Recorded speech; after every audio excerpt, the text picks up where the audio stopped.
Yeah, hello again, Uncle Roddus back again with yet another video, another CD video, and actually a remake this time, because my laptop died, and I had the video made and sitting on the laptop, and the laptop had a massive hemorrhage. Crap computers. I want to buy something a bit more expensive. I've got several cheap ones and they don't last. They don't last at all. Stinking hot early February day here. It's cooking in the early 30s outside. I'm hiding inside this afternoon. Actually, I've got a friend coming over later on. My wife is in town tonight and she is going to see Phil Collins, so she can have it. Doesn't interest me. I'm going to sit here with my mate and blast some decent music out of the stereo behind me. Anyway, this well, actually I've just had another one of those stress relieving calls from someone claiming to be from some unnamed IT company asking me about my computer and my alerts, and I enjoy their calls now because I get to vent at them and it is very stress relieving. I get to call them all the names that I like to call people every day in my life that I'm not allowed to due to being in a polite society, and wanting to keep friends, I guess, of course. But anyway, no, so yep, they keep ringing me and they keep getting abused. So interesting that they haven't got the intelligence to flag my number and say, don't call this man, you will get abused. But no, they don't. So we've obviously got very thick skin. Anyway, this is the magazine that I am using as a reference for this collection of CDs that I am going to show you today. And it is a Mojo from 2017, being the month of February, so 2 years ago. I have a few Mojos. I picked a few Mojos up. I was actually I got sort of a bit bored with Uncut, so I thought I'd have a look at Mojo. Not a lot of difference between the magazines, to be honest. The Mojo CDs still have a lot more older music on them, whereas the Uncut CDs now just have all new stuff. So, but yeah, to be honest, I prefer the Uncut to the Mojo, so I don't really buy it much. But anyway, this particular one, as you can see, it has our friends Black Sabbath. They were, I guess, we're just finishing up their final tour, the big tour they did, which I went to see them play in 2000 and, God, was it 2016 or 2017? 2016 actually, I think it was, so coming up 3 years ago already. Wow. Yeah, that was a fantastic concert and they were fantastic. So as you can imagine, I'm going to be showing a few records by them. So let's kick it off. David Bowie's last album was reviewed in that Mojo. Of course, that he'd only just passed away at that stage, I think. Is it? Had he? Was it? Was it reviewed? Was it the year before? God damn. The years are going so fast, I just get mixed up as to what year things are happening. Anyway, but this was... I'm sure this was reviewed. Hang on. Let me have a quick... I mean, David Bowie was referenced in here in some way, and I'm sure that it was a review, but I could be wrong. I could be wrong. Bear with me, see if I can tell you the truth. Maybe it wasn't reviewed. Okay, well anyway, it was referenced in some form or another, and there it is, Black Star. So I pulled that off the shelf and had been listening to that. Most of the records, most of the albums I'm going to show you weren't particularly reviewed in this magazine, due to the fact that I don't buy a lot of overseas music, new stuff anymore, because of my New Zealand collecting, and my funds are all dedicated to New Zealand music. So most of the CDs that I'm showing you were referenced through advertising and reissues, etc. So Mr. Bowie's Ziggy Stardust, this is a 24-bit digital reissue from 2000 and something, early 2000s. No, it isn't, from 1999, I tell a lie. Of course, I have them all on vinyl now. This is the remastered reissue from, what, 2013, 2014, whenever it was, just recently, reasonably recently. And I am really, really impressed with these. I did pick up a couple of the later ones on vinyl, but I got all the earlier ones on the CDs. It was actually just before I bought my turntable.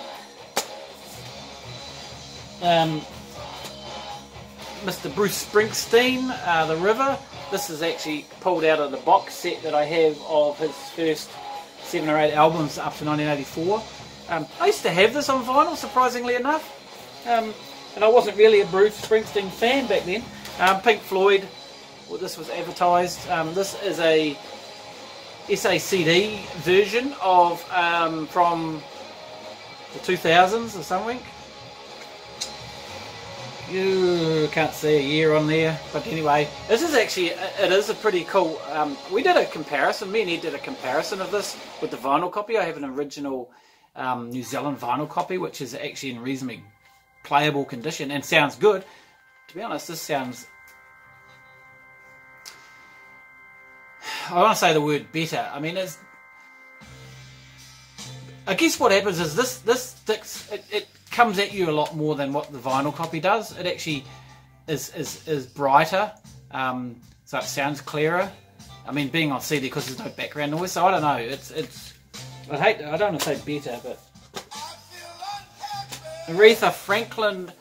I've never loved a man the way I love you. There's an article on this record in the magazine that month.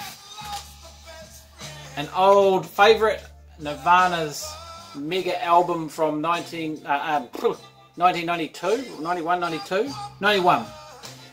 Yeah, everyone knows what this is. I used to have it on vinyl. I had all of the Nirvana stuff on vinyl in my original collection. This also used to have on vinyl back in the day. I bought an original of it when it came out in 1985. This was probably the very first rap album I ever owned. It wasn't the first rap that I'd heard.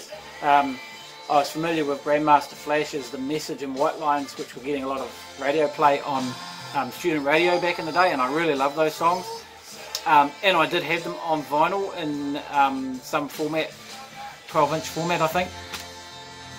But I don't remember whether it was before or after I bought this. But this was 85, wasn't it? 1985, 86 it says here. Yeah. Yeah, still stands up well. And this one was also one that I bought back in the day on vinyl, and almost picked up a vinyl copy recently. The Butthole Surface Locust Abortion Technician from 1987. This album really, really, I just love it. It is a desert island disc, and you know, I brought it on the strength of the NMEs when I used to read the NME back in those days, and they were talking about it. They've been like Nirvana. They've been talking about Nirvana for a couple of years before I heard them, so I actually knew a bit about them before I actually heard them off a track off their album Lithium, I think it was. They played on student radio one night off Nevermind, and it was like, wow, that's pretty cool. And so that's what they sound like. Anyway, I remember getting this home. I've been reading about it for several months, and a lot of that stuff wasn't getting issued in New Zealand, although I think this one did, but it might have taken a few months to get here.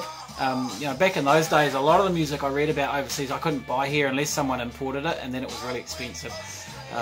I guess you could probably go and order it for a record shop and they'd import it, but you'd be paying big dollars. Got it home, put it on, and played it maybe once or twice, and it was like, what the hell am I listening to? What is this? Rock and roll has died and gone to hell. That's what I thought. I remember that vividly, thinking that. And I played it some more, and I played it some more, and it started to sink into me, and it didn't leave the turntable. It took a wee while, but it didn't leave the turntable for quite a few years in some manner of, I mean, it did. It got a lot of attention. And I fucking love this record. It is definitely a top 10 album, and it is definitely warped as hell. The second one they put out after this, I mean, this is about their third record, I think, wasn't it? Third or fourth. I did pick up a couple of early ones on vinyl back in the day, long gone, and I still haven't actually got around to buying the other one. The second album that came out after this, or the next one after this, Hereaway to Stephen, got a bit more play amongst my friends, especially the Johnny Smoke thing, because that was something that they could relate to a little bit more than what's on that one. Anyway, so finally, Black Sabbath, as you remember, that was on the cover, and this album was also referenced in a magazine, and I can't remember whether, again, was it reviewed? No, it wasn't reviewed, it was referenced, because this is 2030. I can't believe it's been nearly 6 years since this came out already. Where is my life going? Anyway, this is fantastic. I mean, this was a return to, I guess they probably did it deliberately. They went out and they took the formula that made them so successful from the early 70s and they repeated it here. I mean, and a lot of that is here on this record, and fuck me, did they do a good job of it, and the recording's really, really good. Yeah, this really blew me away. I'm not a big heavy metal fan, but this is the best heavy metal ever, I think. It's just awesome. And of course that brings me to the rest of the stuff that was referenced through Black Sabbath. So I have this Black Sabbath Black Box, the complete original Black Sabbath from 1970 to 78, and this was released on Rhino Records. Oh Jesus Christ, I nearly dropped the whole thing. I don't know, sometime in the early 2000s maybe. Warner Brothers and Rhino. And so basically, yes, it has all of the Aussie stuff. Well, basically this is the Aussie years, so I'll quickly flash these in front of you. You know what these are. And then there's what's that one called? I'll Never Say Die. I mean, okay, this one and this one, Technical Ecstasy, they aren't up to the same standard for me as the rest of these earlier ones, obviously. But if you take them on their own, Sabotage, Turn Out the Right Way, if you put them in take them out of context and, you know, ignore the fact that they're Black Sabbath, they actually are quite strong albums on their own. But it's like a lot of things, and you get artists that put out music as fantastic as Black Sabbath did in their heyday. Things that they're going to put out later on when they do shift aren't never going to have the same impact, really, are they? It's like David Bowie, you know. For me, his earliest years in the 70s are his best up to 1980. Anything after that, and he put out some fantastic records before he passed away, I believe, in my opinion, but they never really going to match his early stuff, and I can't get those back in the box right now, so I'll wait till I have more time to do that instead of wasting your time.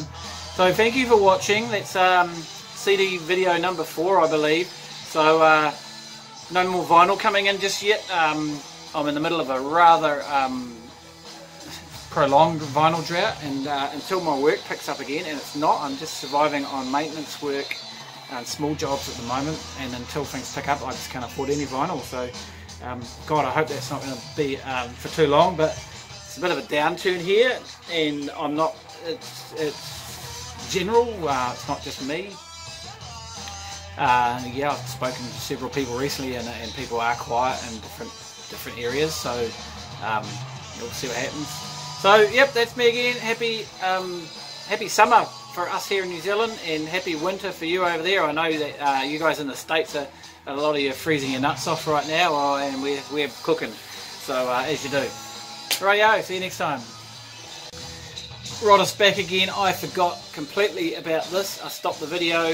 This is actually playing in the background. This is the cover CD, the free CD that came with the Mojo magazine.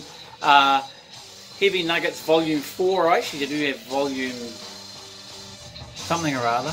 I got given a volume. I don't have the magazine to go with it. I got given at least one of these volumes, which is a lot of older stuff. But this is more contemporary music of people inspired by Black Sabbath. And I don't know if you heard before, but it was playing in the background. I had the fantastic Charles Bradley, who did the version of Changes, which is absolutely, that blew me away.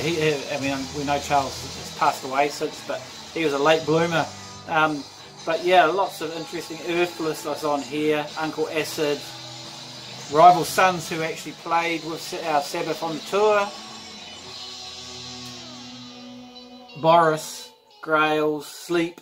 A lot of bands I don't really know that well, so yeah, but not a bad compilation. So I'll have to tack this little piece onto the end of the video because I completely forgot about that. So that's me again. Bye!